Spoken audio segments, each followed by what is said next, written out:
Philadelphia Tribune. How are you, everyone? Good. How are you doing? We're doing excellent, excellent.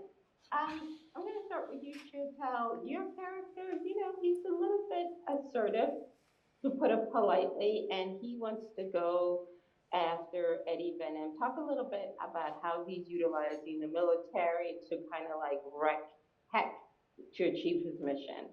Yeah, I think he is very assertive, General Strickland, but I would say that he's also, he also has a lot of responsibility and a lot of things that he needs to protect. So I always thought of him as a slightly complicated character, who has a lot of empathy and is passionate about protecting, especially his unit. And then, comes into interaction, with the science side of everything, headed by Dr. Payne that Juno plays, and obviously they have a lot of tension about that. But I never, if I'm thinking about it from my point of view, from Strickland's point of view, I actually tend to think of Dr. Payne more as the kind of the zealot and the kind of villain of the piece, and General Strickland is somebody who's actually just trying to keep things in order and maybe doing things that are, questionable to achieve those things. But his heart's in the right place. He wants to protect humanity, doesn't he? Keep us safe here. Exactly.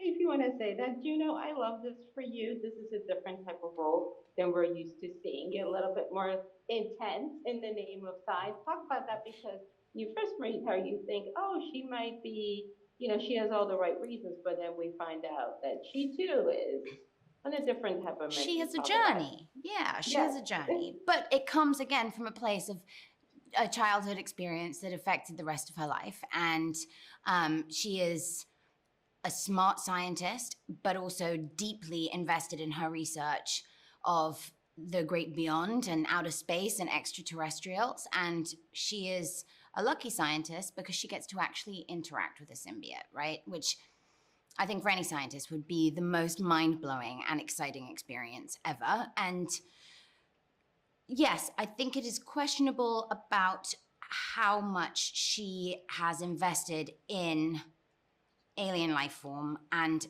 what she will do to protect them and keep them safe. And that's where her and General Strickland see things slightly differently.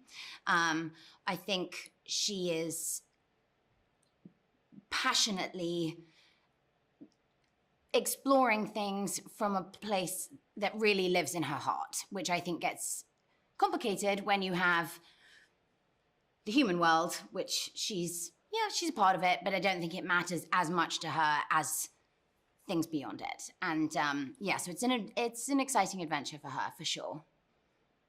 Absolutely.